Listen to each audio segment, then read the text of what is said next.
Hey kids, it's Mr. Fly here, hope you're well. What an absolutely glorious spring day for a ride out on a motorcycle.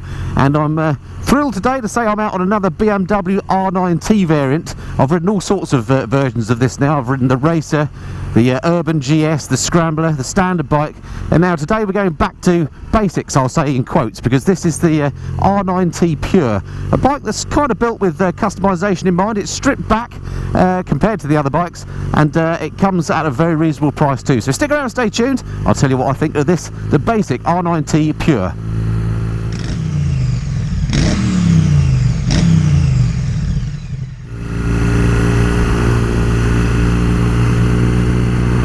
Now when I say basic, of course, this is a BMW, and it's not a basic bike in respect of its quality. It's an absolutely beautifully made machine. It looks amazing. But compared to its siblings, then it's got certainly some lesser componentry to it. And that is basically so that you can take the bike and make it your own. You can do some customization on it if you want, or if you like, you can just leave it as it is in its vanilla form. And it's a perfectly good bike like that. So what are the differences then between this, the Pure, and its standard brother? Well, there are one or two changes that they've made to the bike. Most noticeably, when you look at it, I suppose, is the tank. The Pure comes in this grey colour. I think it's called Catalan grey, I'm told. Looks very nice. Whereas, of course, the standard R9T comes with a aluminium tank, and then the other variants, of course, come in different colour schemes. And also, it's steel as opposed to, as I say, aluminium. The front end is slightly different in that it's got more basic forks. It's got right way up forks on this, whereas the other variants have upside down forks. And also this one's got a fairly basic instrument display. As you can see, it's just got the one clock instead of two. And again, you know, it's lacking things like a rev counter and a gear position indicator.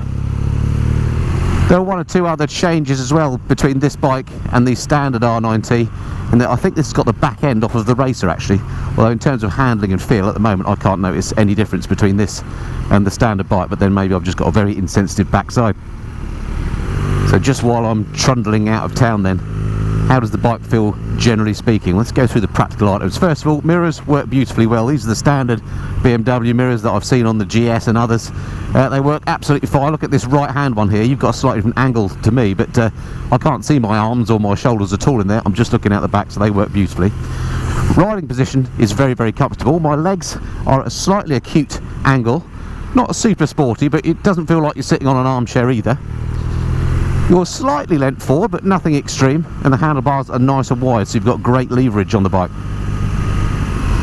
Just going to check the brakes.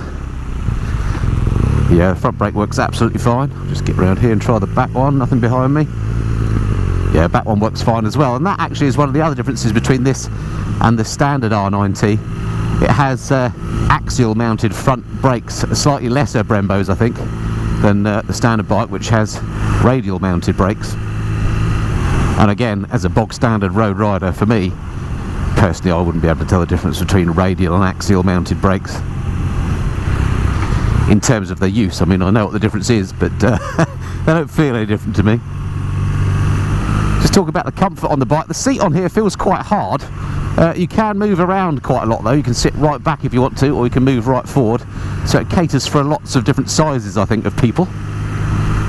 But because the overriding sort of impression of the riding position is relaxed, I think you could ride on this for a good period of time and not get any fatigue.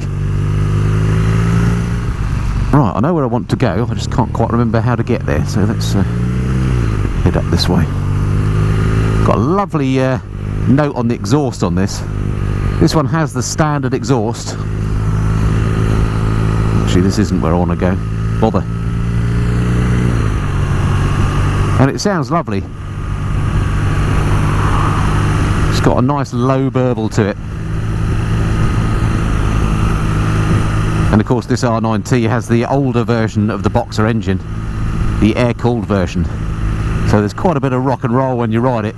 Quite a lot of vibrations through the frame, but nothing untoward. So for example, here I go, I can't tell you what RPM I'm doing, but I'm doing 40 miles an hour. And there are vibrations through the handlebars and through the seat, but they're very high pitched, if you see what I mean, or high frequency. They're not the sort of annoying type that would get on your nerves. Right, what I need to do is turn around because I've taken the wrong turn, I can't believe it. Good chance to try its low speed handling, which is lovely. Good turning circle on here. The bike itself, I'll go through the specs when we do the walk around in a minute, but it feels at slow speeds, and when you pick the bike off the stand, it feels quite heavy, although actually I believe this is a couple of kilograms lighter than the standard bike. As with all bikes, once you get moving, you can't feel the weight whatsoever. Proper back to basics riding this. Not too much in the way of electronics to get in the way. It's got ABS of course because it's Euro 4 compliant. Traction control is an option on it, and that's it. I quite like that. You just get on and ride and enjoy it. So the switch gear is nice and simple. It's got black switch gear on this one. Well, I notice this one's got the optional heated grips as well, which is a great plus in this country, although today at last don't actually need them.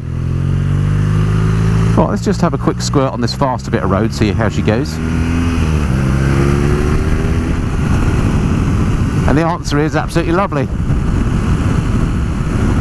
It's got something like 113 brake horsepower, this engine. Again, I'll give you the detail when we go through the specs, but it's absolutely ample for normal road riding. Here I am holding 70 miles an hour on a dual carriageway. There's loads more to give. And a nice steady stream as well in terms of the air blast. Of course, it's a naked bike, so you're sat in the wind, but it's not turbulent at all. You can hold on no problem at all. Right, this was the turn I meant to take. Clutch on here feels nice and light. Hydraulic clutch, of course, as most, if not all, the BMWs are.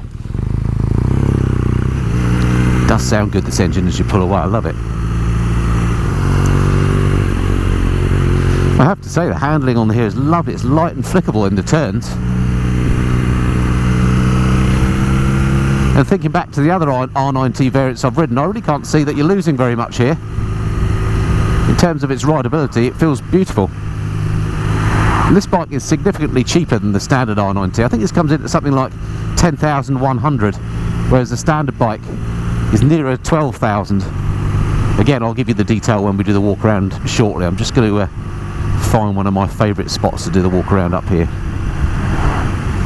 Oh, you've got to be out riding on a day like this. It's one of those beautiful early spring days. Kind of glad to be alive. And you've got to make the most of it, because this could be summer. Right, let's just head down this way. This is towards a place called Henley village, just outside of Henley, which is a lovely little spot. You can go for walks down by the river here and all sorts, if that's your bag. It's also quite a nice place to park up and show you around the bike. Well, it sounds great rattling through here.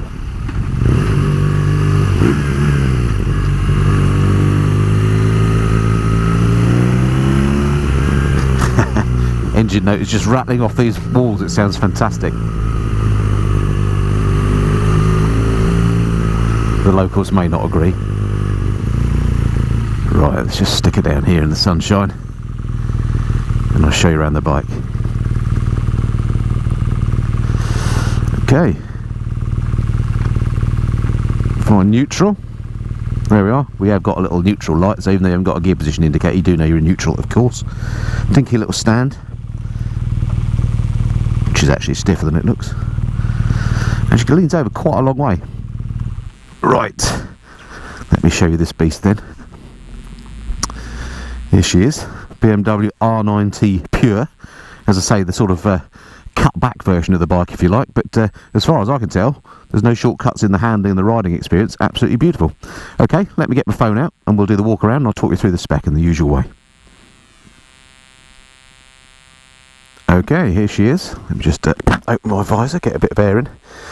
So, the BMW R9T Pure then.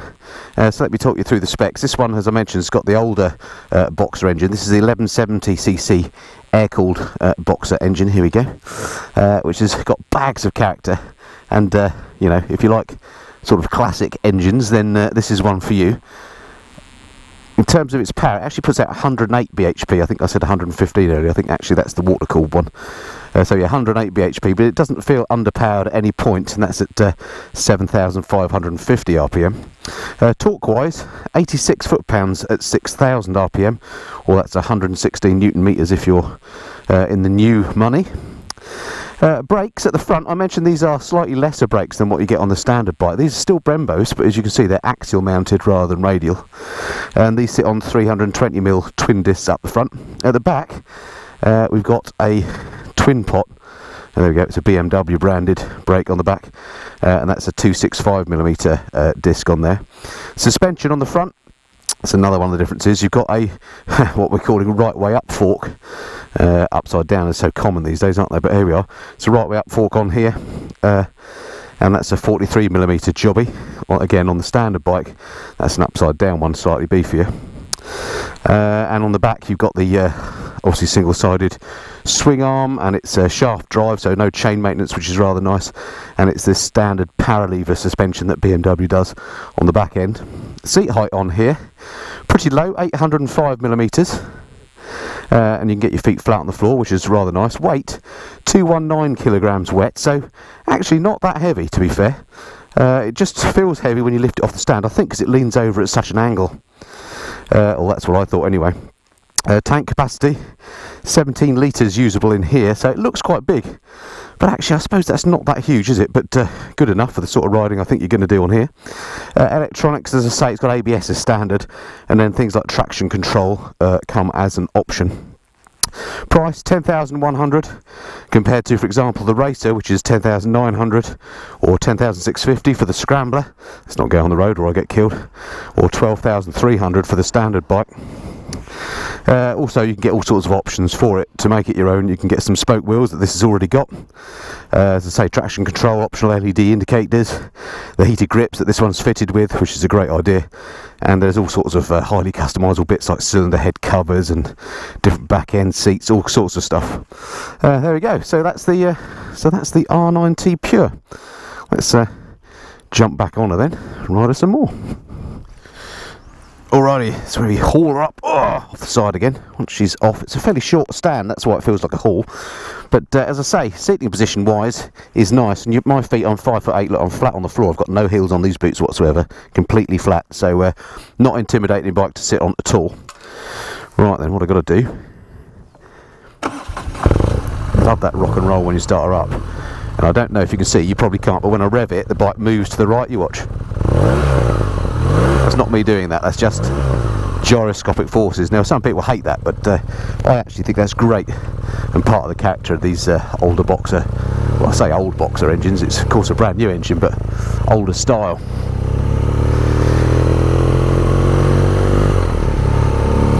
What a lovely part of the world. I've no idea where you get to if you go down here, so I think I'd better just turn around or I run the risk of getting badly lost.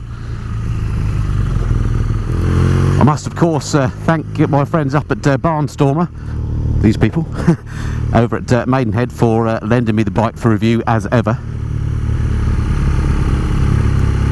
Great showroom there if you've not been along. They've of course got all the BMW models, and they've got plenty of demo bikes as well. If you want to have a go on them, give them a call, have a chat to Aldo or one of the other sales guys, and that'll set you up with a ride, I'm sure.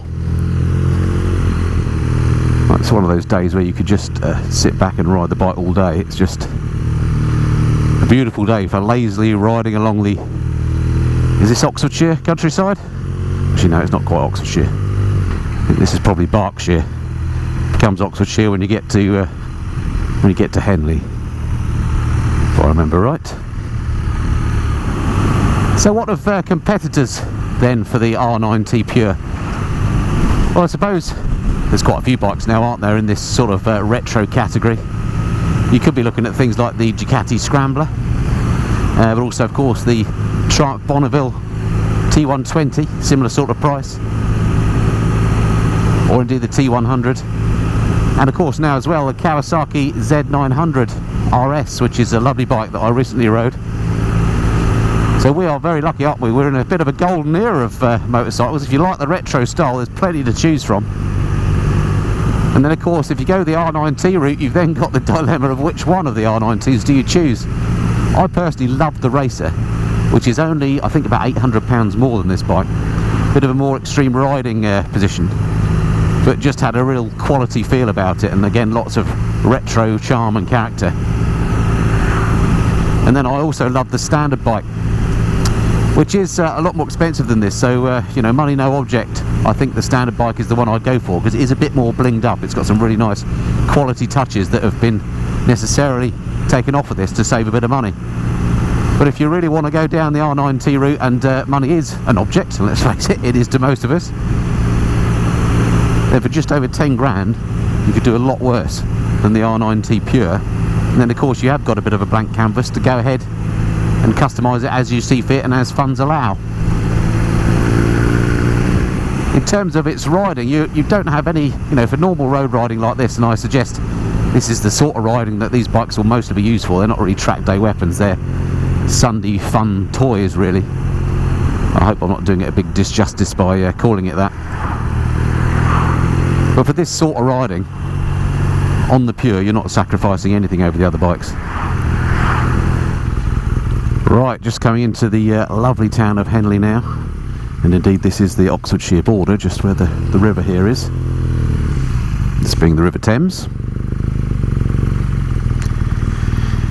It's always pretty busy here, so I thought it would be a good opportunity just to see how the R9T Pure does through town. Nice day for a spot of boating. But having said it's usually busy through here, it's absolutely deserted. What is going on? Is Henley in lockdown? Let's try the high street, surely that's heaving. Oh, and a rare green light.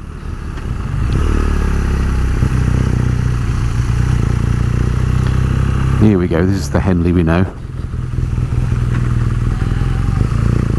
Right, so for filtering then, the bike is nice and low and narrow, so easy if you need to get between traffic or just overtake it like this.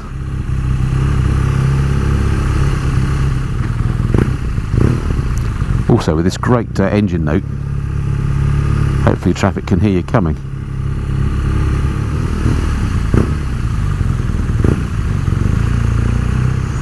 So yeah, pretty good bike for through town as well, I think.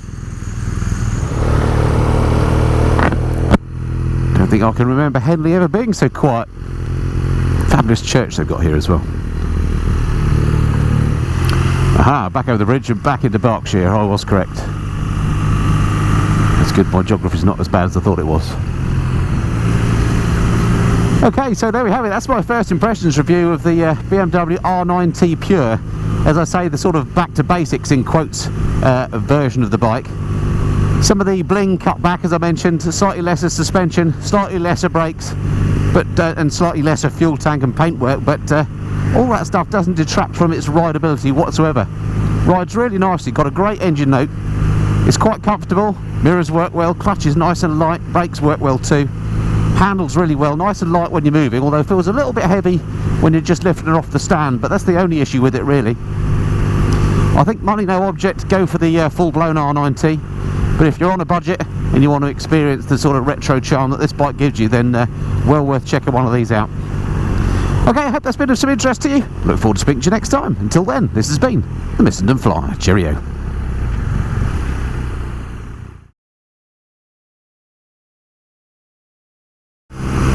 Oh, I've just thought, there is something else I don't like about the bike. It doesn't, because it's got this cut-back instrument gauge, it doesn't have a proper fuel gauge. I think I mentioned that, but lack of a fuel gauge on a bike, no matter whether it's a basic version or not, I find is a real pain in the backside. It does have a fuel light on it, of course, but no fuel gauge is a problem. So I think that's it. There are two things about the R9T Pure I don't like: lack of fuel gauge, and it's a bit heavy getting it off the side stand. But other than that, it's a lovely bike.